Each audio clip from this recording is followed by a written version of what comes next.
Perintah Kaisar Naga. Audiobook, novel silat, episode 690. Beberapa naga lain dengan warna berbeda di sampingnya, sama-sama kuno dan kuat, juga tangguh. Tetapi yang lebih menakutkan mereka adalah sosok yang berdiri di atas naga hitam melingkar raksasa itu.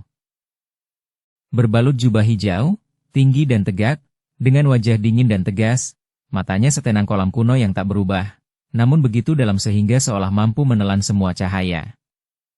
Dia berdiri diam di sana, seolah-olah dia adalah jiwa dan inti dari seluruh pasukan naga. Hah, Dev, itu Dev. Seorang tetua yang pernah melihat Dev sebelumnya berteriak, suaranya gemetar dan hampir menangis. Bagaimana dia bisa ada di sini? Bukankah Yang Mulia Pemakan Jiwa mengatakan dia terluka parah dan diambang kematian? Ini, benarkah dia terluka parah? Kelopak mata lelaki tua itu berkedut liar, tangannya yang kurus mencengkeram tongkat tulang erat-erat, buku-buku jarinya memutih karena kekuatan yang luar biasa. Gejolak di hatinya lebih bergejolak daripada siapapun. Kata-kata sang pemakan jiwa masih terngiang di telinganya. Namun di hadapannya kini berdiri pasukan naga yang kuat dan bersenjata lengkap, aura pembunuhnya membumbung tinggi ke langit, dan Dev, yang auranya sedalam laut dan tidak menunjukkan tanda-tanda cedera sama sekali.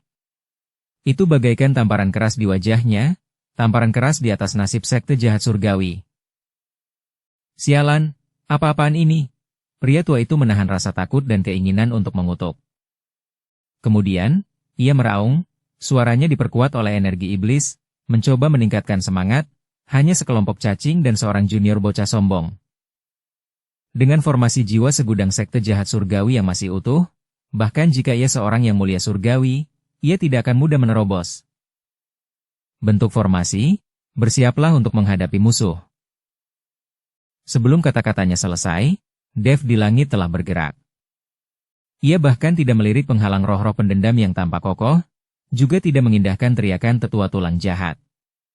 Tatapannya, bagaikan penguasa yang paling teliti, perlahan menyapu tata letak sekte yang menakutkan dan menyeramkan di bawah, seolah mencari sesuatu. Siapakah master sekte jahat surgawi? Cepat berlutut dan terima kematianmu.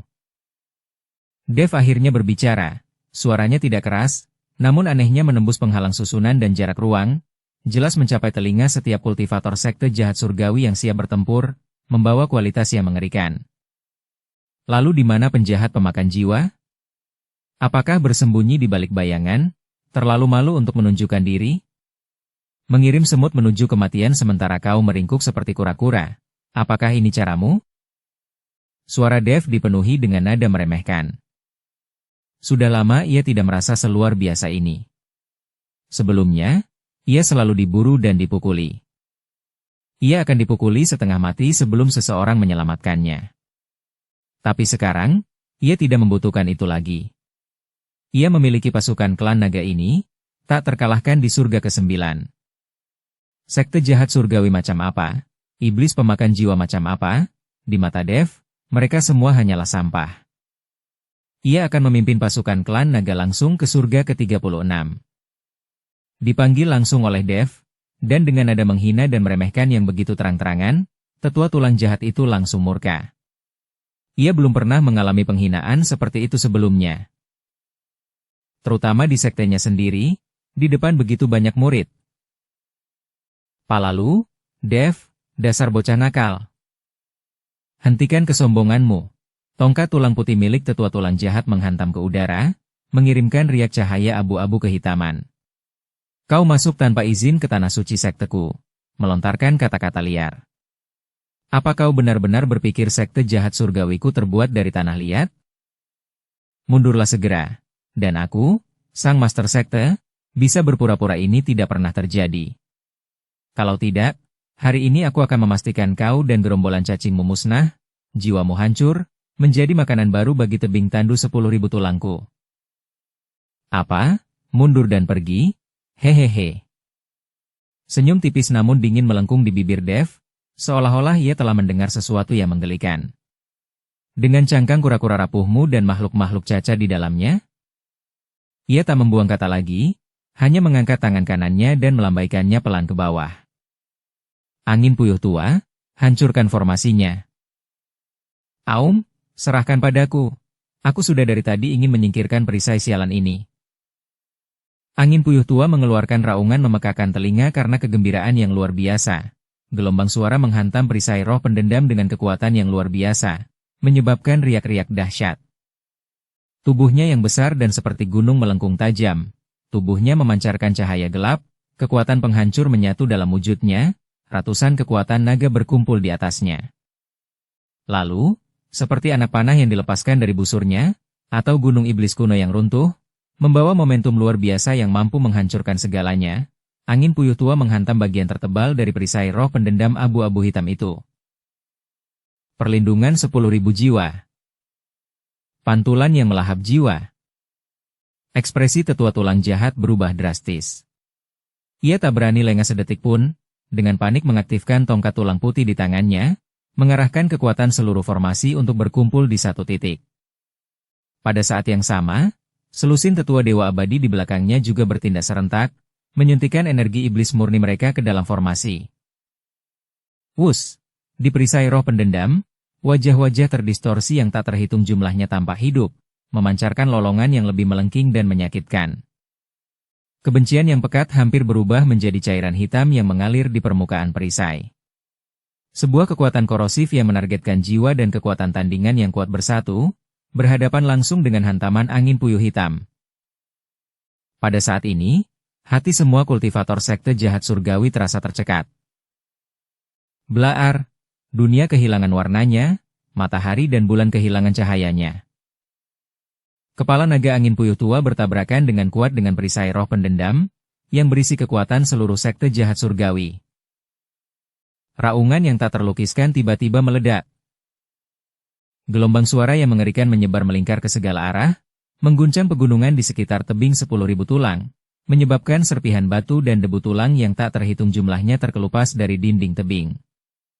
Di pusat tumbukan, ledakan energi yang menyilaukan meletus, diikuti oleh badai energi dahsyat yang menghantam penghalang pelindung dan ruang di sekitarnya dengan dahsyat.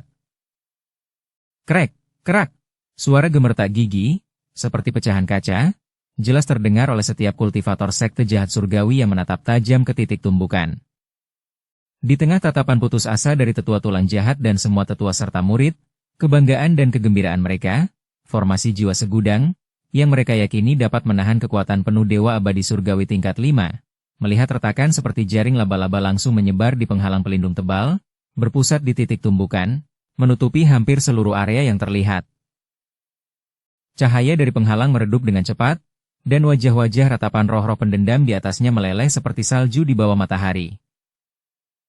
Hanya satu tumbukan, formasi pelindung ini sudah diambang kehancuran. Tidak, ini mustahil. Tetua tulang jahat berteriak kaget, matanya dipenuhi kengerian dan kebingungan. Seberapa mengerikankah kekuatan fisik naga hitam ini? Serang bersama, singkirkan tabir kepura-puraan ini. Suara dingin Dev kembali terdengar, bagaikan penghakiman terakhir. Dengan perintahnya, ratusan naga di belakangnya, yang tak mampu menahan diri lagi, serentak mengeluarkan raungan yang menggetarkan bumi. Meraung, awo! Aum! Ratusan raungan naga menyatu, bagaikan nyanyian pertempuran dari era primordial kuno. Sesaat kemudian, kemampuan ilahi bawaan para naga, yang berwarna-warni namun mengandung kekuatan penghancur tertinggi, tercurah turun dari langit bagaikan galaksi yang mengalir deras, bagaikan penghakiman terakhir. Pilar aura naga yang membara. Lonjakan petir yang mengamuk. Pedang angin tak terlihat yang merobek angkasa. Air terjun es yang membekukan jiwa. Gelombang pasang berbisa yang menggeru segalanya. Hujan deras tanah dan bebatuan seberat gunung. Sihir naga dengan berbagai atribut saling terkait, membentuk jaring kematian yang merusak, tanpa henti membombardir penghalang pelindung roh-roh pendendam yang sudah retak. Ini bukan lagi serangan, melainkan hukuman ilahi. Blaar, tanpa ketegangan apapun, di bawah serangan gabungan ratusan naga sejati, formasi pelindung sekte jahat surgawi bahkan tak mampu menahan napas kedua sebelum meledak seperti gelembung yang mencapai batasnya. Pecahan energi roh pendendam dan rune formasi yang tak terhitung jumlahnya berhamburan dan beterbangan, lalu lenyap menjadi ketiadaan di tengah napas naga dan petir yang murni dan benar. Puff! Formasi itu hancur dengan paksa. Tetua tulang jahat, yang telah memicunya, dan sekitar selusin tetua yang telah memasukkan energi iblis ke dalamnya, semuanya terkena serangan balik, menyemburkan darah bercampur serpihan organ dalam, aura mereka langsung melemah drastis. Formasinya hancur, pintunya terbuka. Bunuh! Hampir di saat yang sama penghalang cahaya hancur, sosok Dev menghilang dari atas kepala angin puyuh hitam. Sesaat kemudian, ia muncul seperti hantu di dalam sekte jahat surgawi, di hadapan seorang tetua alam dewa abadi surgawi yang paling dekat dengannya dan masih terguncang oleh serangan balik tersebut. Pedang pembunuh naga muncul tanpa suara di tangannya, bilahnya berkilauan dengan cahaya yang dingin. Domain pedang 5 elemen, buka. Wus, terpusat pada Dev, dalam radius 100 kaki, cahaya pedang 5 warna tiba-tiba bersinar, membentuk wilayah kematian yang independen. Energi pedang saling bersilangan dan memotong, aliran waktu melambat dan menjadi kental, dan struktur spasial sedikit terdistorsi. Tetua Dewa Abadi Surgawi merasakan sesak di sekujur tubuhnya. Gerakannya menjadi sangat lambat, dan ia menyaksikan tanpa daya ketika pedang panjang itu, yang memancarkan aura mematikan, menuju ke alisnya dengan kecepatan dan sudut yang tak dapat ia pahami atau hindari. Tidak, ia hanya berhasil mengucapkan satu suku kata pendek. Puff! Ujung pedang itu dengan mudah menembus energi iblis pelindungnya, menghancurkan tengkoraknya, dan memusnahkan jiwanya. Mayat itu, masih dengan ekspresi ketakutan, jatuh langsung dari langit. Dev bahkan tidak meliriknya. Sosoknya berkelebat lagi, muncul seolah-olah melalui teleportasi di samping sesepuh sekte jahat surgawi lainnya yang sedang mencoba mengorganisir perlawanan. Penjara spasial. Kata-kata itu terucap pelan, dan ruang di sekitar sesepuh itu langsung mengeras, memenjarakannya dengan kuat di tempatnya, bahkan tak berkedip. Mati. Pedang pembunuh naga menelusuri lintasan misterius, dan sebuah kepala yang dipenuhi keheranan melesat ke udara. Darah mengucur deras seperti air mancur. Dukung channel Novel Silat dengan subscribe, follow, like, komen dan share. Dev bagaikan malaikat maut yang berjalan di celah-celah ruang dan waktu. Pedangnya lebih cepat daripada batas persepsi visual, lebih tepat daripada susunan takdir, dan kejam tanpa menyisakan ruang untuk kesalahan. Keahlian pedangnya yang luar biasa, yang menggabungkan perlambatan waktu, distorsi spasial, dan interaksi 5 elemen, menciptakan dominasi mutlak atas para sesepuh dewa abadi surgawi biasa ini. Dimanapun ia lewat, tak ada konfrontasi sengit, tak ada bentrokan magis yang memukau, hanya pembantaian yang benar-benar singkat. Satu pedang, satu nyawa, bagaikan memanen jerami. Hentikan dia sekarang. Pria tua dengan tulang-tulang jahat itu ketakutan, meraung serak sambil dengan kuat menekan luka-lukanya dan mengacungkan tongkat tulang putihnya. Formasi pembunuh abadi jahat segudang, aktifkan. Ia dan sekitar selusin tetua yang terluka segera berkumpul, mengabaikan serangan balik, dan sekali lagi mengaktifkan energi iblis mereka. Energi jahat abu-abu hitam yang lebih padat dan lebih ganas melonjak dari tubuh mereka dan dari kedalaman tebing tulang segudang di bawah kaki mereka, dengan panik terjalin dan mengembun di udara. Aum! Raungan yang tampaknya berasal dari neraka terdalam bergema, dan sosok dewa jahat setinggi 1000 kaki, berkepala 3, berlengan 6, berwajah biru, bertaring, dan terikat oleh rantai roh pendendam yang tak terhitung jumlahnya, tiba-tiba terbentuk. Wujud ini jauh lebih padat daripada yang sebelumnya dibentuk menggunakan formasi, dan tekanan yang dipancarkannya mencapai level seorang dewa abadi surgawi tingkat menengah. 6 lengan raksasa, masing-masing menghunus pedang besar yang terbuat dari roh-roh pendendam, pisau tulang, cambuk beracun, lentera cetusan api, rosario tengkorak, dan panji pemanggil jiwa yang compang-camping. Dengan niat jahat untuk menghancurkan segalanya, mereka menghantam Dev dan pasukan naga yang menyerbu sekte. Aum, lawanmu adalah aku, naga hitam tua. Angin puyuh tua meraung penuh semangat, menerjang maju tanpa rasa takut. Tubuh naganya yang besar tak kalah tangguh dari dewa jahat, cakarnya, yang ditutupi sisik tebal dan membawa kekuatan untuk merobek kehampaan, langsung mencengkeram pedang besar roh pendendam itu. Blaar, cakar dan pedang beradu, melepaskan dentang memekakan telinga seperti logam yang menghantam logam. Gelombang kejut energi dahsyat itu langsung mengubah puluhan murid sekte jahat surgawi yang tak sempat menghindar menjadi kabut berdarah. Saudara-saudara, hancurkan makhluk mengerikan ini. Naga api kuat lainnya, tubuhnya bersisik merah tua dan tampaknya terbuat dari magma, meraung. Setitik api putih pekat yang pekat dan hampir murni menyembur dari mulutnya, menghanguskan lengan avatar dewa jahat yang menghunus bilah tulang. Guntur, patuhi perintahku. Seekor naga guntur dengan rentang sayap yang menutupi langit dan kilat biru yang berderak di sekujur tubuhnya meraung, memanggil kilatan petir ilahi yang tak terhitung jumlahnya setebal ember. Seperti cambuk dari dewa petir, kilatan-kilatan ini menyambar lengan avatar yang lain dengan ganas. Beberapa naga kuno, masing-masing memiliki kekuatan yang mencapai alam dewa abadi surgawi, melepaskan teknik khas mereka, bertarung melawan avatar dewa jahat. Laut darah dunia bawah, keganasan dan kemampuan bawaan yang dahsyat dari ras naga terlihat jelas. Meskipun avatar dewa jahat memiliki tingkat kekuatan yang lebih tinggi, ia masih terkepung erat oleh pengepungan beberapa naga tingkat atas, tak mampu melepaskan diri untuk melawan yang lain.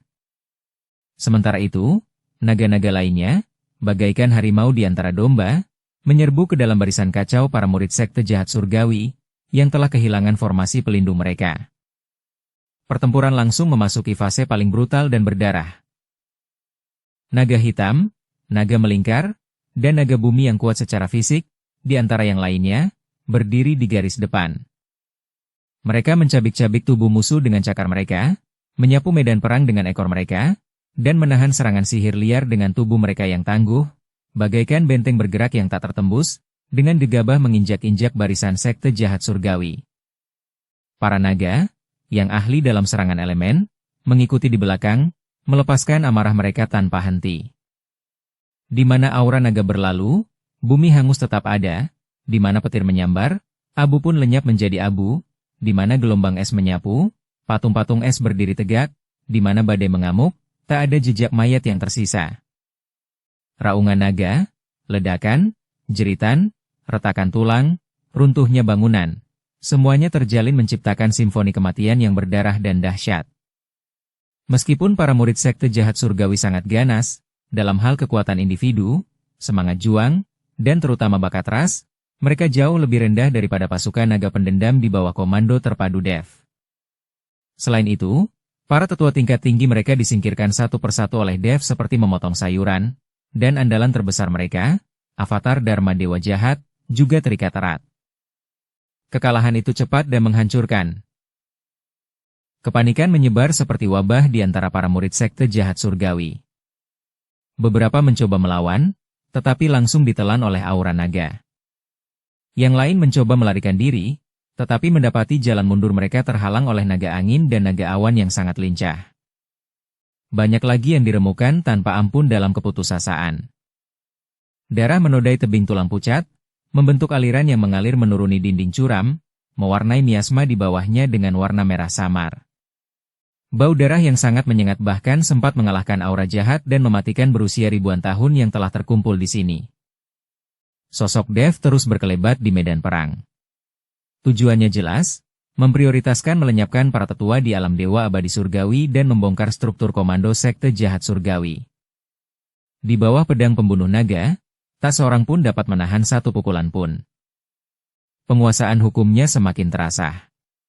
Terkadang ia mempercepat waktu untuk meningkatkan kecepatannya, terkadang ia melipat ruang untuk mengecilkannya hingga 1 inci, dan terkadang ia membagi cahaya pedang 5 elemen menjadi bentuk yang tak terhitung jumlahnya, menyerang banyak musuh secara bersamaan.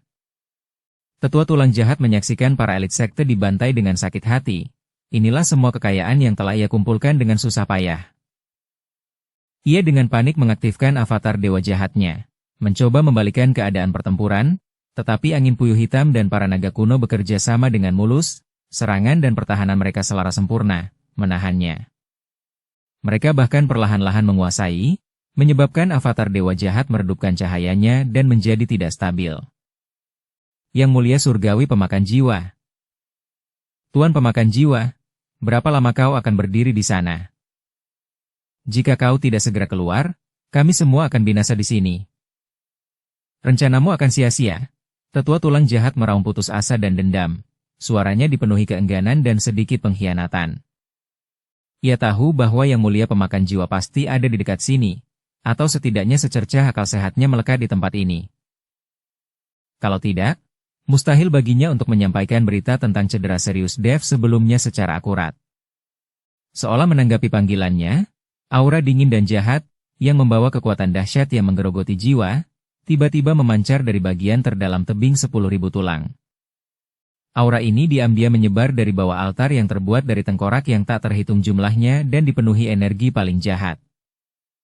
Aura ini tidak terlalu luas, bahkan agak lemah dan sulit dipahami.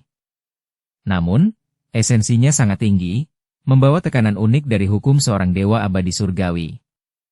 Hal ini menyebabkan semua orang dengan indera tajam di medan perang, termasuk Dev dan para naga teratas, langsung merasakan kehadirannya. Bersambung ke episode 691. Dukung kami dengan subscribe, follow, like, komen dan share. Terima kasih.